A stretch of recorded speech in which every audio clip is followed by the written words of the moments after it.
¿Qué significa esto que responde el catecismo cuando dice lo que creemos acerca del Espíritu? Que con el Eterno Padre e Hijo,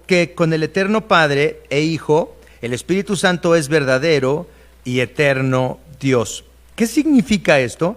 Que el Espíritu Santo es tan divino como el Padre y como el Hijo, y que tanto como el Padre y como el Hijo, el Espíritu Santo es una persona.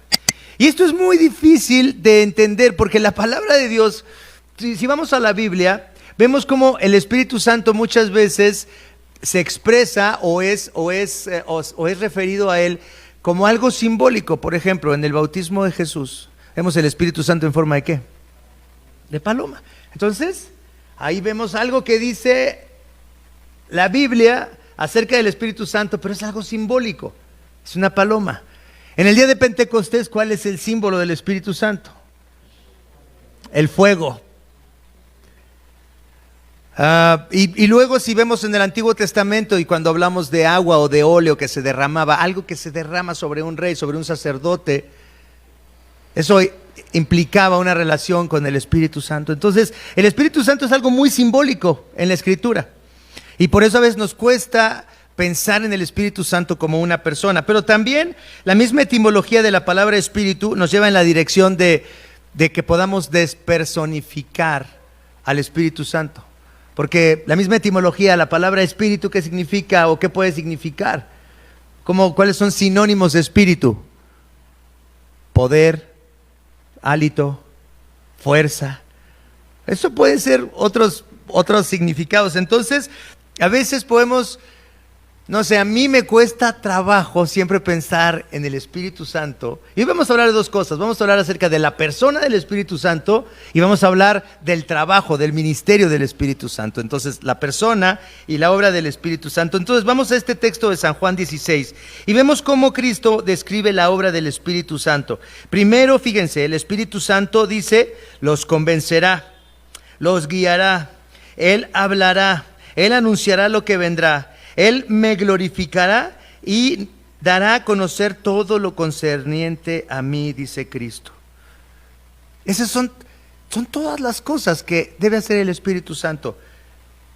El Espíritu Santo convence, guía, habla, anuncia lo que ha de venir, glorifica al Hijo y nos da a conocer todo lo concerniente a Cristo. Fíjense lo que dice Pablo, además de esto, además de esta misión que Cristo mismo dice del Espíritu Santo, en la segunda epístola a los Corintios, capítulo 13, versículo 14, véanlo ahí en sus Biblias, esta bendición que da el apóstol Pablo, segunda de Corintios 13, 14, dice que la gracia del Señor Jesucristo, el amor de Dios y la comunión, ¿de quién? Del Espíritu Santo sea con todos ustedes. La gracia de Cristo, el amor de Dios el Padre, la comunión del Espíritu Santo sean con cada uno de ustedes. Es obvio que no se dice y la comunión del poder y la comunión del hálito, casi y que la fuerza esté con ustedes, ¿no? O sea, si hubieran tomado esa descripción del Espíritu, ¿no? Esa etimología, que la fuerza esté con ustedes. Oye, pues, interesante. Pero no, Pablo decide decir, y la comunión del Espíritu Santo como otra persona igual al Padre, igual al Hijo, nuestro Señor Jesucristo, Dios el Padre y el Espíritu Santo.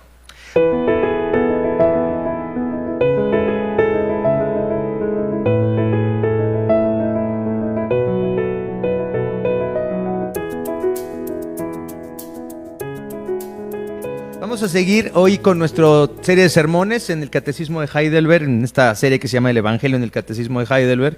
Y vamos hoy al texto que está ahí en San Juan, capítulo 16, versículos 7 al 14. Vamos a meditar en esta palabra San Juan, capítulo 16, versículos del 7 al 14.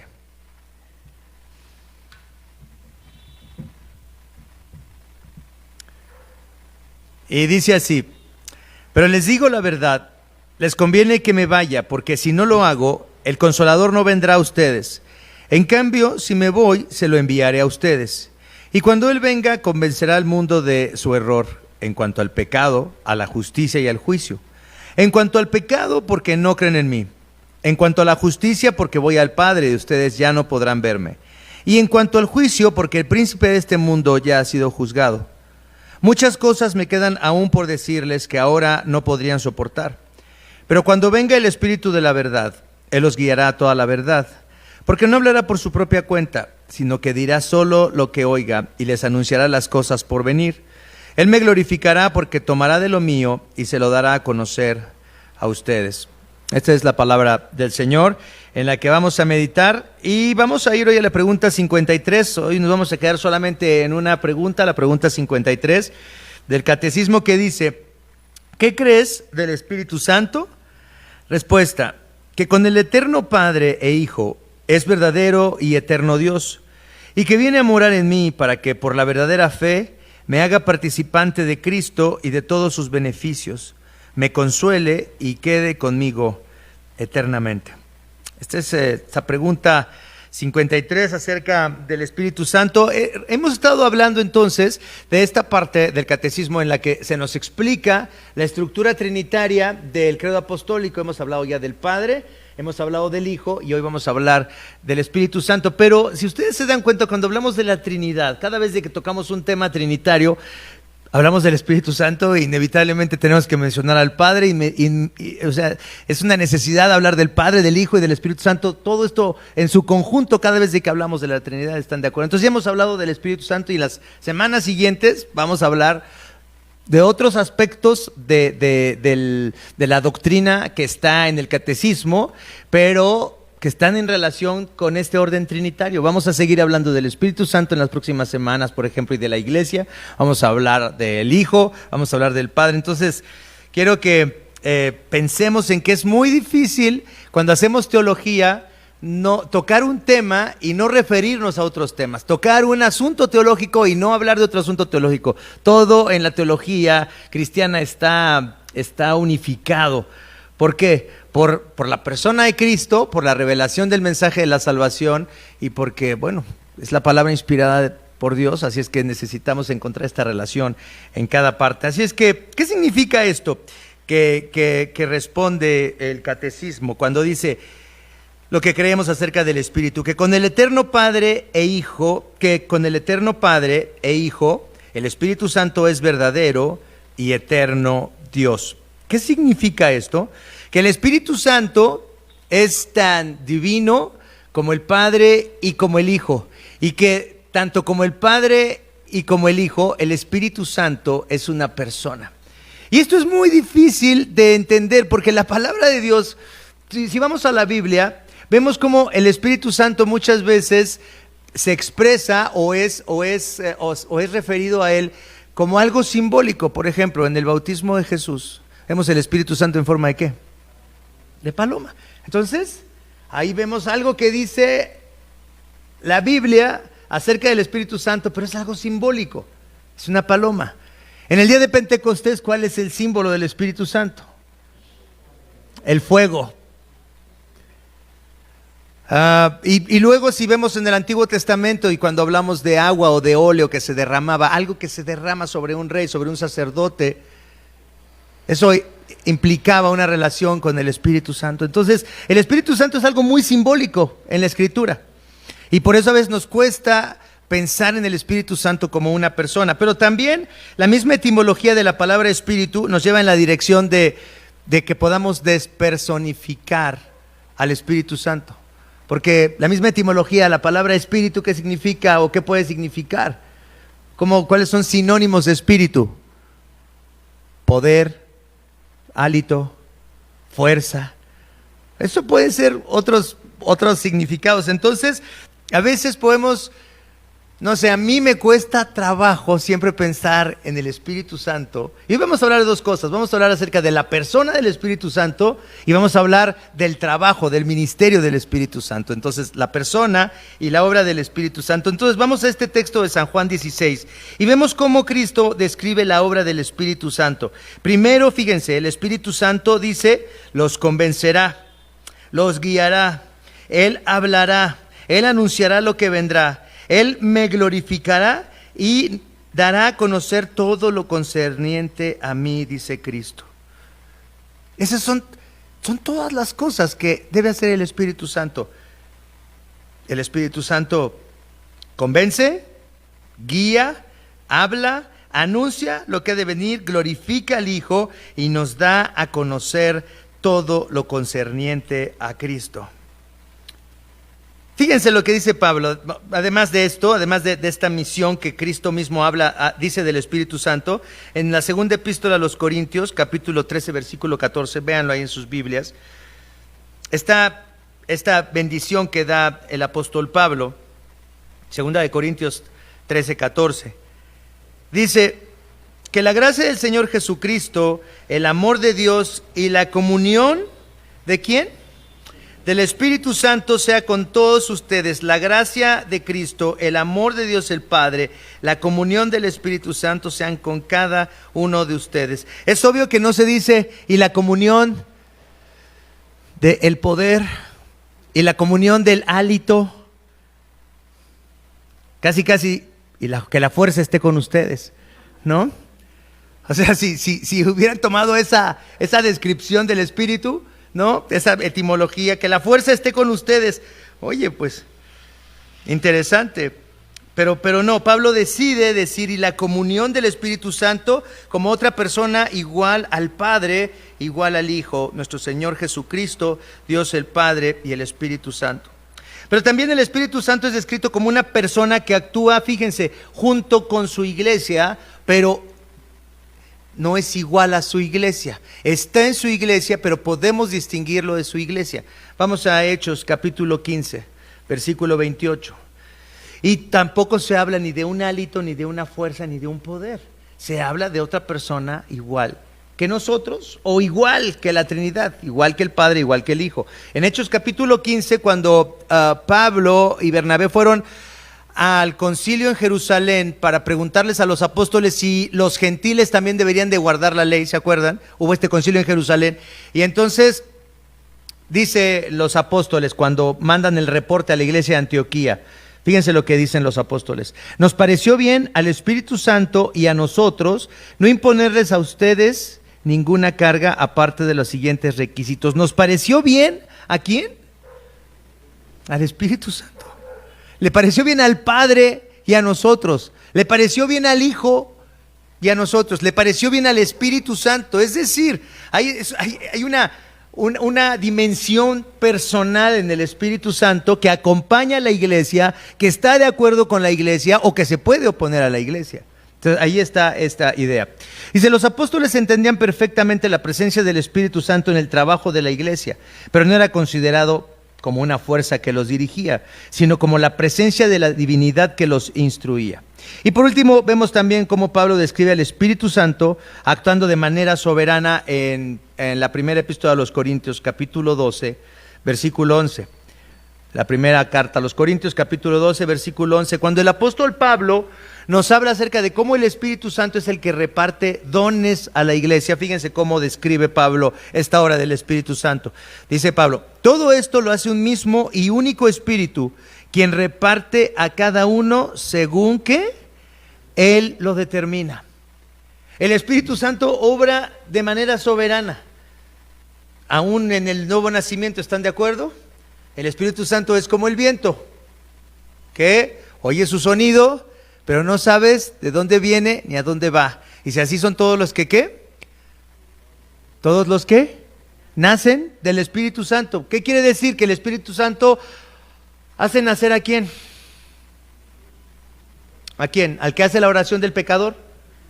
No, no te rías, niño. ¿Al que hace la oración del pecador nace de nuevo? ¿Sí o no? No. No necesariamente, no hay ningún lugar en la Biblia que dice que si tú haces una cierta oración, has nacido de nuevo. El Señor Jesucristo, cuando habla con Nicodemo acerca del nuevo nacimiento, le dice, nacer de nuevo es así como el viento. Te lo voy a explicar bien claramente. Así como oyes el viento, te despeina, no sabes de dónde viene y a dónde va, así son los que nacen del Espíritu. O sea que el Espíritu Santo hace nacer a quien Él quiere. ¿Cuándo? Cuando Él quiere. No cuando hacemos una oración, no cuando vamos a la iglesia, no cuando hacemos algo. No está en nuestro poder nacer de nuevo. Es una obra del Espíritu Santo. Y el Espíritu Santo de la misma manera reparte dones a cada uno según Él lo determina. Entonces, no es una fuerza impersonal del Espíritu, sino todo lo contrario. Es igual al Padre y al Hijo en personalidad, en poder y en soberanía, y actúa como le place, fíjense, para cumplir la unidad trinitaria de Dios. Todo lo que el Espíritu Santo hace de manera soberana, decidiendo lo que Él quiere hacer, decidiendo quién nace, quién no nace, decidiendo qué dones recibe una persona, qué dones recibe otra. Haciendo su voluntad soberana, se cumple la voluntad de la unidad trinitaria. Eso es algo que a veces es difícil de entender.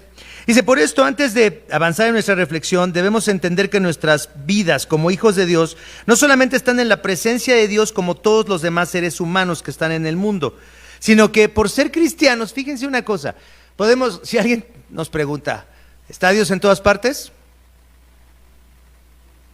¿Sí? ¿En todo el mundo? ¿Con todas las personas? ¿Hay un lugar donde la presencia de Dios no esté? ¿Donde su omnipresencia no esté? ¿En todas partes? ¿Donde se le honra y donde se le blasfema? ¿Donde se hacen cosas moralmente aceptables y donde se hacen cosas horribles? ¿Ahí está Dios? ¿Está presente en todo el mundo? Pero fíjense una cosa importante. Digo, Cristo ha decidido que el Espíritu Santo nos guíe, esté con nosotros, nos convenza, nos comparta todo lo que es de Cristo, y entonces nosotros como cristianos tenemos una presencia de Dios de una forma distinta a la presencia de Dios en el mundo, porque nosotros tenemos ¿qué? Comunión con Dios, comunión con el Padre por medio de su Espíritu Santo. No solamente está Dios ahí en la estación del Metrobús, con los que no lo conocen, ahí está la presencia de Dios. Pero con nosotros no solamente está la presencia de Dios de esa misma manera, sino con nosotros está Dios en comunión. Eso es lo importante. Y esa es la segunda parte. Dice, entonces, es una persona, no es una fuerza, y dice, y viene a morar en mí, dice el catecismo. Y con esto Cristo lo aclara, ¿no? Ahí en San Juan 16, versículo 7, en el primer versículo que leímos hoy. Pero les digo la verdad, les conviene que me vaya, porque si no lo hago, el Consolador no vendrá a ustedes. En cambio, si me voy, se lo enviaré a ustedes. Ya lo dijimos hace 15 días.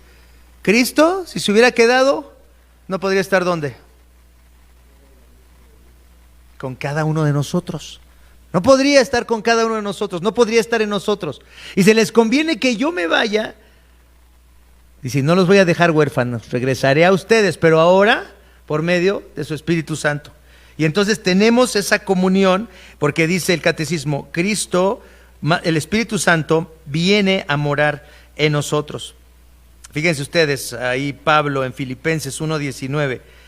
Pablo está encarcelado, Filipenses 1:19, y dice en su carta a sus discípulos en Filipos, dice, porque sé que gracias a las oraciones de ustedes y a la ayuda que me da el Espíritu de Jesucristo, todo esto resultará en mi liberación. Entonces no solamente le decimos el Espíritu Santo, pero también es el Espíritu de Jesucristo, porque la comunión de Cristo con Pablo estaba ahí, por medio del Espíritu Santo, en medio de sus prisiones. ¿Estaba Cristo con Pablo? Si les pregunto esto, ¿sí estaba Cristo con Pablo? ¿Sí o no? Sí y no. Las dos cosas. Sí y no. Sí en su divinidad, no en su presencia física. Sí en la persona de Dios. Cristo es verdadero Dios. Y ahí está por medio de su Espíritu Santo con Pablo. Y no en su humanidad. No está presente ahí. No le puede dar un abrazo en ese momento. No, está el Espíritu Santo. Pero también le consuela. También lo ayuda. También lo anima. ¿No? Entonces, ¿está Cristo con Pablo? ¿Sí? Y no. ¿De acuerdo? Sí y no. Pero eso es algo que tenemos que estar siempre pensando, porque es la misma manera en la que Cristo está con nosotros. ¿Está Cristo con nosotros? Sí está. ¿Está hoy con su iglesia? ¿Está escuchándonos? ¿Sabe lo que estás pensando? ¿Sí? sabe lo que anhelas, sabe lo que deseas, sabe lo que te duele, sabe cuáles son tus cargas hoy, ¿sí?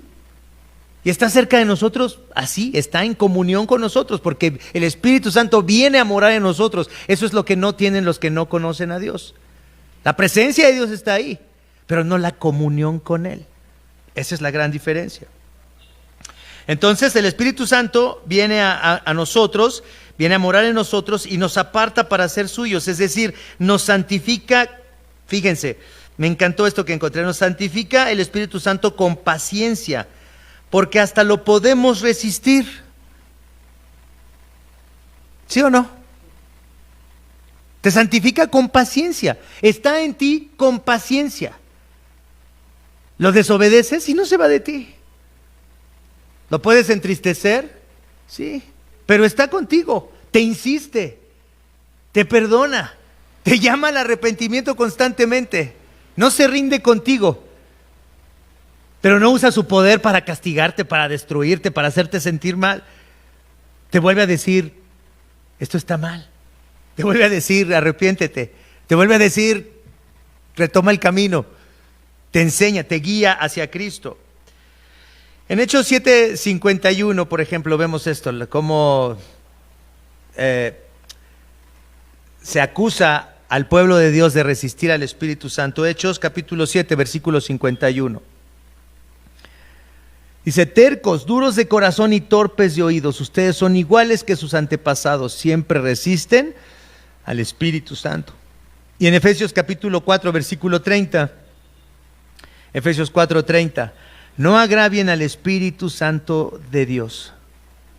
Entonces, esa misma presencia que podemos resistir al mismo tiempo hace que seamos ahora personas santas, dedicadas a Dios, compradas, salvadas con un propósito santo. ¿Y por qué nos referimos al Espíritu de Dios, al Espíritu de Cristo como el Espíritu Santo? ¿Cuál podría ser una buena respuesta? Yo nunca me había preguntado esto. ¿Por qué le llamamos Espíritu Santo? Obviamente está ahí. El Espíritu, dice, vendrá sobre ustedes. Pero ¿por qué le llamamos Espíritu Santo? Y me gustó mucho esto que dice el doctor Martin Lloyd-Jones acerca del Espíritu Santo. ¿Por qué le llamamos santo? ¿Por qué se le denomina santo? Dice, sin duda, la explicación es que su obra en particular consiste en producir la santidad y el orden en todo lo que hace al aplicarnos la obra de salvación en Cristo. Su objetivo es producir la santidad y lo hace en la creación y en los seres humanos. Pero en última instancia su obra es hacernos personas santas, santos como deben ser los hijos de Dios. Fíjense lo que dice el doctor Martin Lloyd-Jones, algo muy interesante. Le denominamos santo por la misión que tiene, que es ¿de qué? De santificarnos. Viene a morar en nosotros para santificarnos. Viene a morar en nosotros para cambiarnos. Viene a morar en nosotros para transformarnos. Nos aparta para ser de Él y su misión es santificarnos. Y aquí es lo que el catecismo declara en esta misma respuesta, pero en la siguiente parte dice, para que por la verdadera fe, o sea, viene a morar en mí, para que por la verdadera fe me haga participante de Cristo y de todos sus beneficios. Entonces algo importante es, la fe cristiana se convierte en algo más que una convicción de nuestra mente o de nuestro corazón. Hay personas que tienen en su mente y en su corazón una profunda convicción de que la Virgen de Guadalupe les respondió una oración y salvó a su tía Juanita de la muerte. ¿Nunca han hablado con alguien que dice, es que, ¿cómo voy a dejar de creer en la Virgen?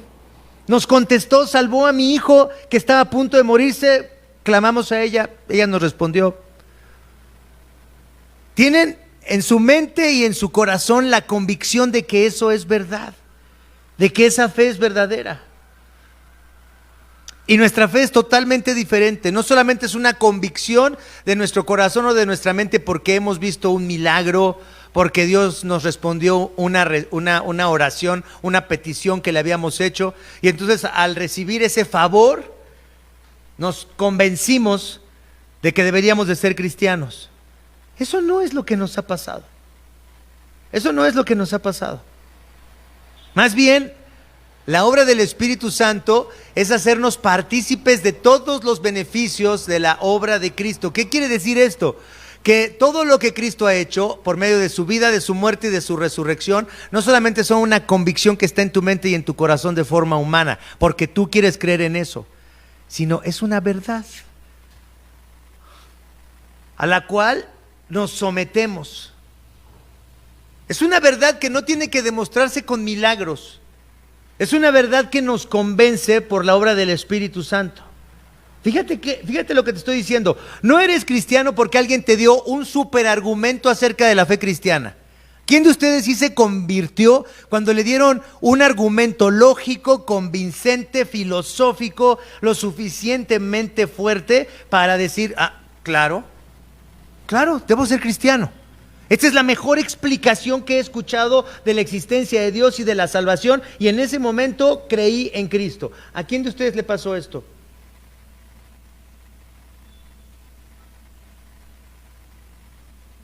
¿Sí están conmigo o ya me están dando el avión?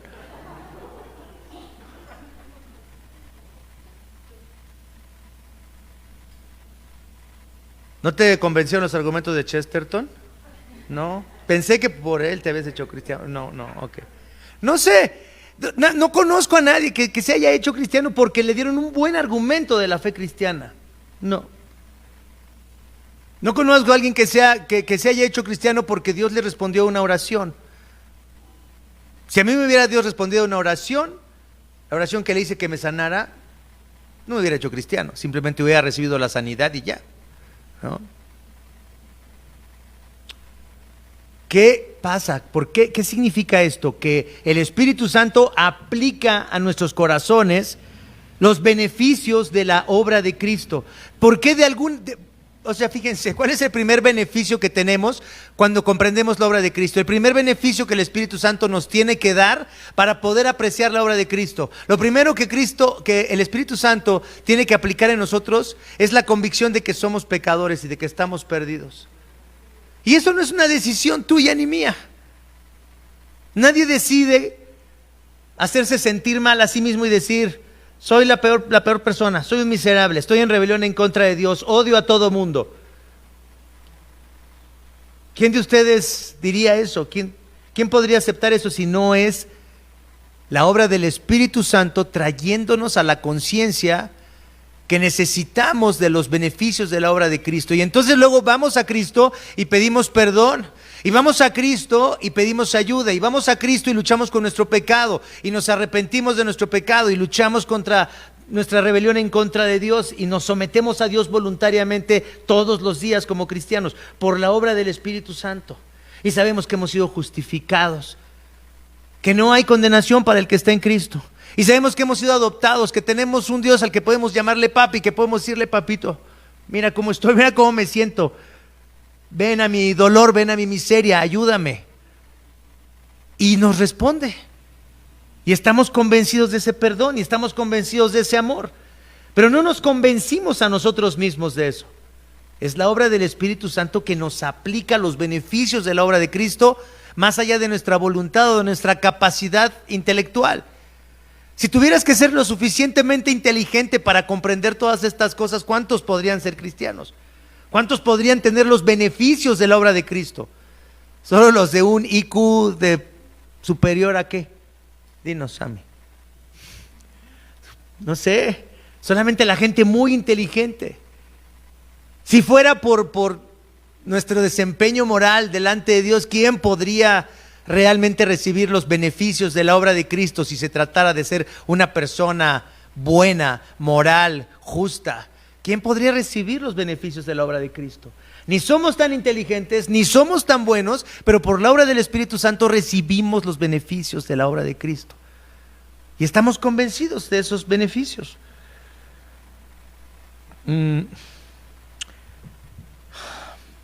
Vamos a Romanos 8, 29 al 30, para ver una pequeña lista de los beneficios de la obra de Cristo que aplica el Espíritu Santo a nosotros. Romanos 8, del 29 al 30. Fíjense cuál es una lista, pero que no es exhaustiva. Dice, porque a los que Dios conoció de antemano, también los predestinó para ser transformados según la imagen de su Hijo, para que Él sea el primogénito entre muchos hermanos. Y a los que predestinó, también los llamó. Y a los que llamó, también los justificó. Y a los que justificó, también los glorificó. Si nos damos cuenta, ese llamado, esa predestinación, esa justificación, esa glorificación, son una sola realidad por la obra del Espíritu Santo. O sea, es decir, nos ocurren todas estas cosas al mismo tiempo. Somos justificados, somos glorificados, somos adoptados. Todas esas cosas vienen en un solo paquete. Y todo eso, Cristo nos lo aplica a nosotros. Todas esas realidades. Y por el Espíritu Santo eres consciente de esos beneficios. Solamente por el Espíritu Santo puedes ser consciente de esos beneficios. Dice, la obra del Espíritu Santo es también básicamente, por lo que dice ahí también el catecismo, glorificar a Cristo. Esto es lo que leímos también en el capítulo 16, en los versículos que leímos, que dice Cristo, el Espíritu Santo vendrá a ustedes y tomará de lo mío y se los dará a ustedes. Entonces la obra del Espíritu Santo básicamente es glorificar a Jesús, guiarnos a Cristo, unirnos a Cristo, mantenernos en Cristo, enseñarnos a deleitarnos en Cristo, hallar nuestro refugio en Cristo, para que entonces, unidos a Cristo, podamos recibir el consuelo de la obra de Cristo. Fíjense, la palabra, como se refiere también al Espíritu Santo del Nuevo Testamento, es el consolador, el que puede consolarlos a ustedes. Y se dan cuenta que el catecismo empieza así con la primera pregunta, ¿cuál es que? Tu único consuelo en la vida y en la muerte. La palabra consuelo es la palabra clave cuando hablamos del Espíritu Santo y cuando hablamos de la obra de Jesucristo. Una cosa es creer en Jesús, y creer en Jesús para conseguir algo, que salve mi matrimonio, que salve a mis hijos, que me dé una buena casa, que me dé una buena esposa, un buen esposo, que haga que yo cumpla mis sueños. Hay muchas personas que piensan que esa es la idea de hacerte cristiano. Si te haces cristiano vas a tener una buena vida. No se trata para nada de eso. ¿Están de acuerdo? No se trata para nada de eso. ¿De qué se trata la vida cristiana? ¿De qué se trata si no se trata de tener una buena vida?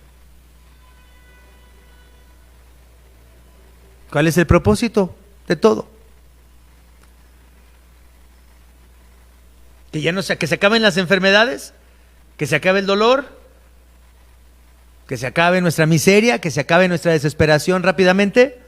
No es eso, sino que al conocer a Jesús, al entender su obra, al conocer su amor, al tener su perdón, al saber que no hay condenación sobre nosotros, que Dios nos ama, que nos eligió desde antes de la fundación del mundo, nuestros corazones encuentren consuelo en algo que no es algo de este mundo, en algo que es divino, en algo que es eterno, en algo que nadie nos puede quitar.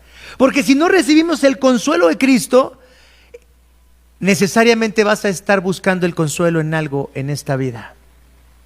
Necesariamente vas a ser esclavo de algo que te consuela por un tiempo. De esto se trata el cristianismo. No de que se acaben las dificultades, sino que en medio de las dificultades, en medio de cualquier circunstancia difícil, en medio del dolor, en medio del quebranto, en medio de la decepción, en medio de las mentiras, en medio de la traición, en medio de nuestra miseria, en medio de nuestra incapacidad de amar a Dios y a los demás, en medio de la incapacidad de otros de amar a Dios y de amarnos a nosotros, en medio de este quebranto, hallemos un solo consuelo. Es el consuelo en Cristo. Y si hayas consuelo en Cristo, entonces Cristo empieza a producir el fruto del Espíritu. Solamente cuando hallamos consuelo en Cristo, cuando aprendemos a hallar consuelo en Cristo, que es la obra del Espíritu Santo, el Consolador, guiarnos a Cristo, tomar de Cristo y unirnos a Cristo, entonces empezamos a llevar fruto. El fruto del Espíritu. Si tú no encuentras consuelo en Cristo, no vas a tener el fruto del Espíritu. Déjenme ponerles un ejemplo.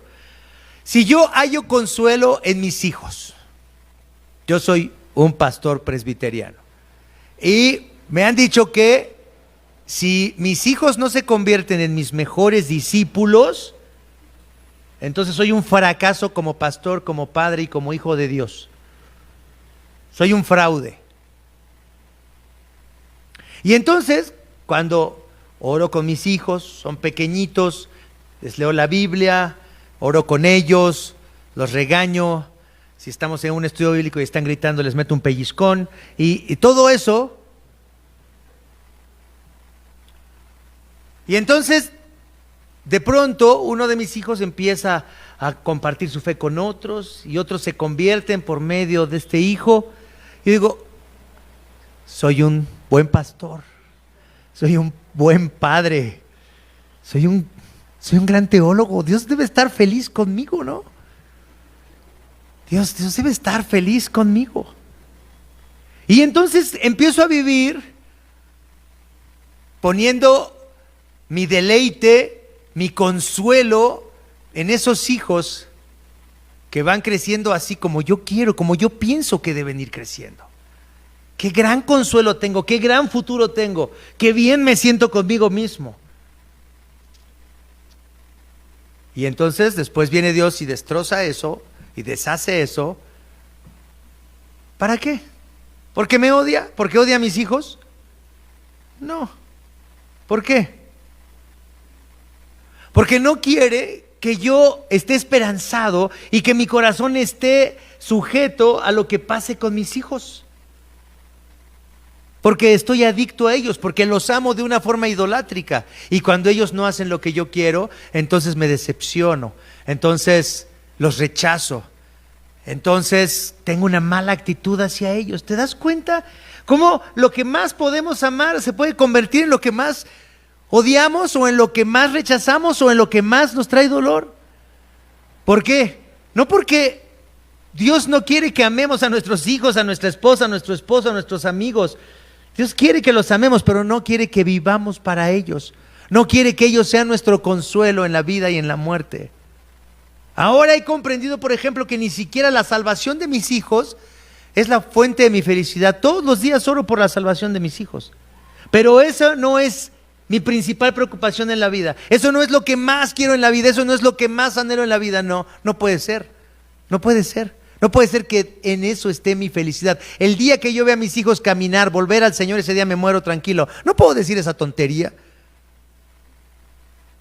porque mi consuelo no puede estar en ellos.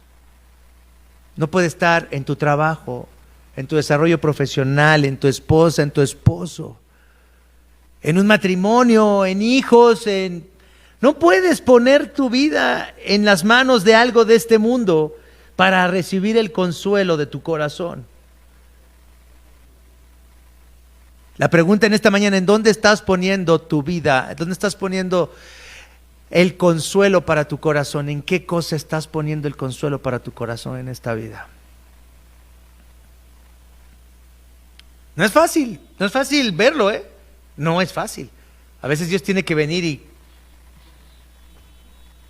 hacer algo tremendo para que veamos en qué cosas estamos poniendo nuestro consuelo.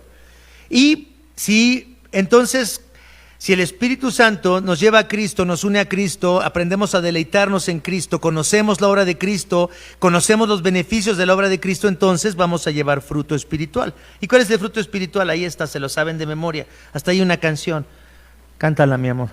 Gálatas 5, 22 y 23, ¿no? Dice: en cambio, el fruto del Espíritu es amor, alegría, paz, paciencia, amabilidad, bondad, fidelidad, humildad y dominio propio. No hay ley que condene estas cosas. Los comentaristas dicen algo muy interesante sobre esto. El fruto del Espíritu está escrito así intencionalmente por el apóstol Pablo. El fruto del Espíritu, no los frutos del Espíritu. ¿Qué quiere decir esto? El fruto del Espíritu, que se tiene que dar todo, no uno u otro, todo. Si creces en amor, debes de estar creciendo en alegría, en paz, debes de estar creciendo en paciencia y en amabilidad, debes de estar creciendo en bondad y en fidelidad, en humildad y en dominio propio. en todas esas cosas al mismo tiempo, no una u otra. Porque puedes tener una cosa de forma natural, ¿estás de acuerdo? Puedes ser una persona súper amable, súper amistosa. Todo el mundo viene contigo y te platica, todo el mundo quiere hablar contigo y tú les dices cosas lindas, los haces sentir bien y entonces la gente dice, ¿qué persona tan linda es fulano? Pero es una persona que nunca te va a decir la verdad. Pero es una persona que nunca te va a decir algo que te moleste, que te confronte. No quiere perder tu amistad, no quiere perder tu amor, no quiere perder ninguno de sus seguidores en Facebook o en Instagram. No quiere añadir siempre más. Cuando pierde uno, es el día que quiere suicidarse, ¿no? O sea, perdí, alguien ya no me habla, alguien ya no confía en mí, alguien ya no está, ya no me necesita. Es una persona amable, es una persona que sabe escuchar tal vez, pero no es una persona que podemos confiar en ella, no tiene fidelidad, no se va a mantener en lo que dijo, va a cambiar de acuerdo a las circunstancias. Hay otra persona que puede decir, yo tengo dominio propio, nunca me peleo con nadie, ni con mi esposa, nunca nos peleamos, nunca. Ella me dice, vamos a comer esto, perfecto. Ella me dice, recoge esto, perfecto. Ella me dice, limpia allá, lo limpio. Ella dice, vamos a ir allá, voy con ella. Acompáñame al mercado, voy y la acompaño al mercado. Lo que ella me diga, yo lo hago, tengo dominio propio. Hay personas que parece que tienen dominio propio, pero en realidad, ¿saben qué? En realidad no les importa nada, les da lo mismo. En realidad no tienen interés, curiosidad. Simplemente se dejan llevar por lo que sea. Pero ellos piensan, tal vez, tengo dominio propio. ¿Se dan cuenta? El fruto del Espíritu no es un fruto mecánico. No es como cuando dices, voy a trabajar en mi humildad. Esta semana voy a trabajar en mi humildad. ¿Ustedes no lo han dicho últimamente? ¿Voy a trabajar en mi humildad? ¿No? ¿Qué clase de cristianos son ustedes? ¿Cuándo fue la última vez que trabajaron en su humildad? Díganme. Alguien, por favor, por lo menos uno. ¿No? ¿Pero por qué no? ¿Porque sabes que no debes? ¿Porque no quieres? ¿Porque te da lo mismo? ¿O por qué? ¿O porque son muy bíblicos y entienden lo que es el Espíritu, el fruto del Espíritu? Hoy voy a trabajar en mi humildad. O bueno, voy a trabajar en mi paciencia. ¿No han ustedes alguna vez dicho? Creo que eso es más común que de la humildad, ¿verdad? La humildad ya es mucho. Pero bueno, vamos a trabajar en paciencia esta semana. Vamos a trabajar en paciencia. No, eso no es fruto espiritual.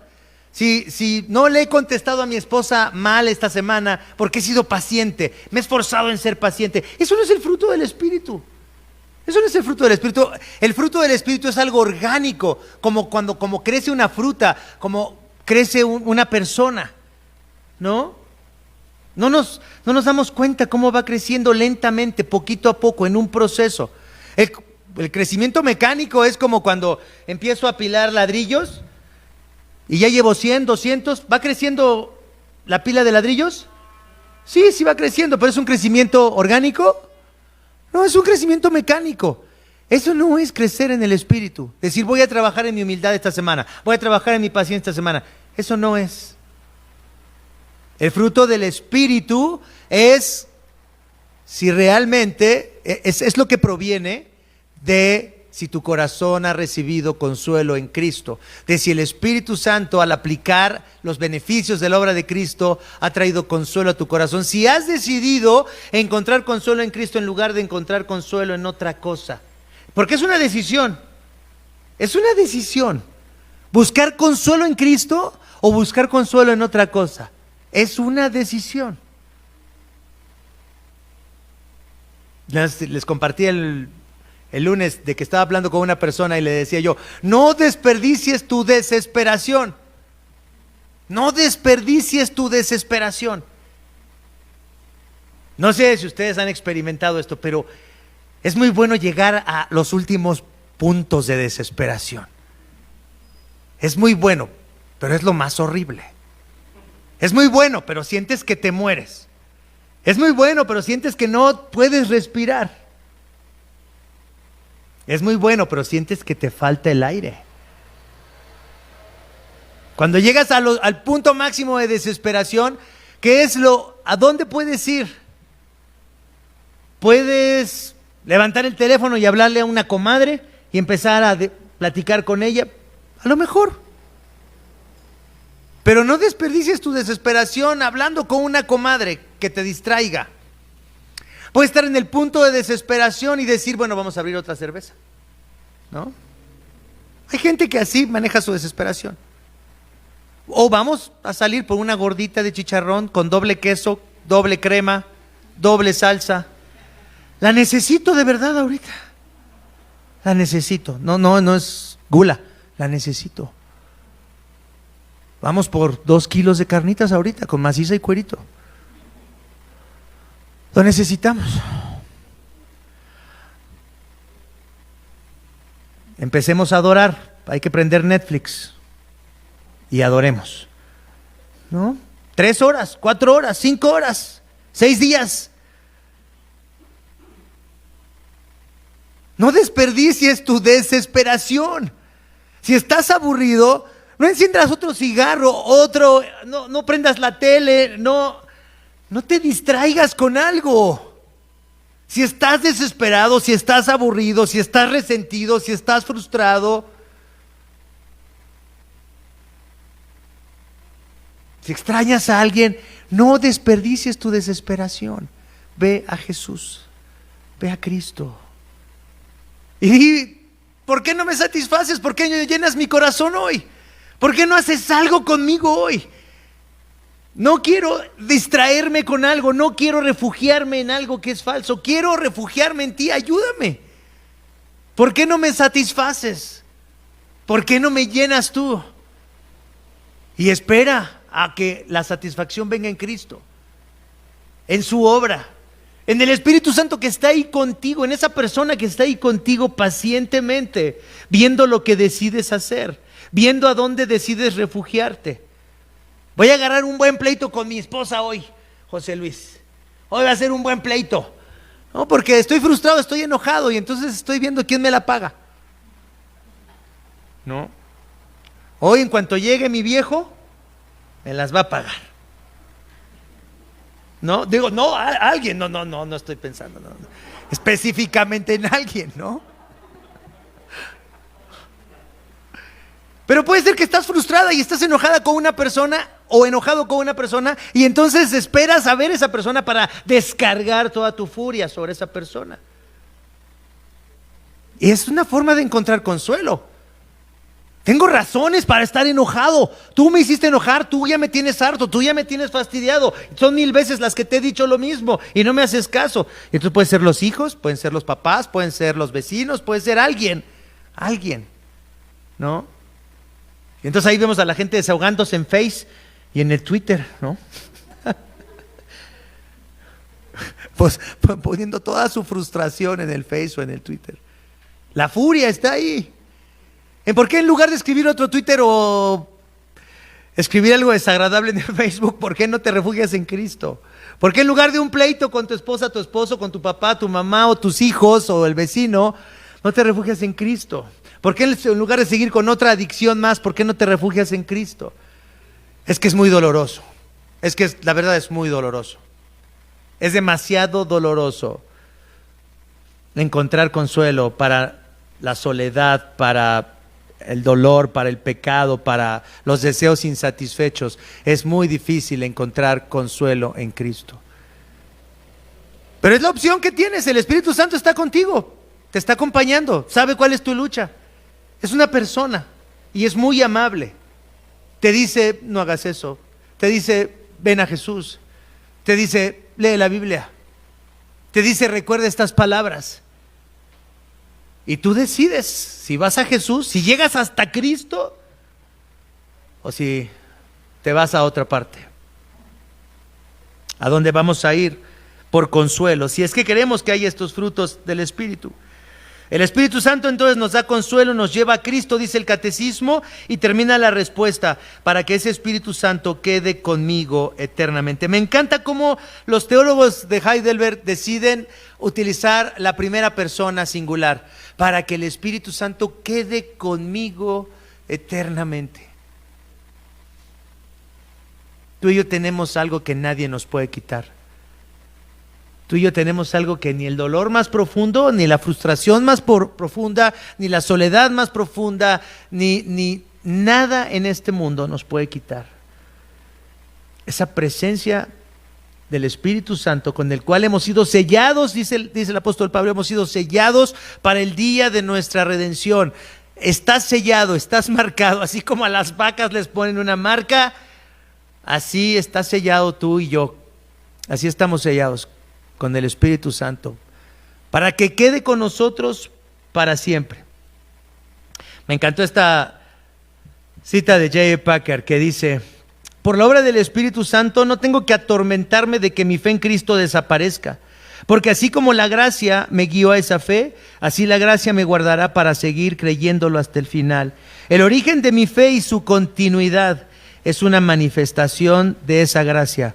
Nunca puede fallar. La obra del Espíritu Santo no puede fallar. Te va a sostener y nos va a sostener. Nos sostiene hoy. Si hoy todavía queremos reunirnos en la iglesia, no es porque la iglesia sea buena, es porque el Espíritu Santo está trabajando en ti y en mí.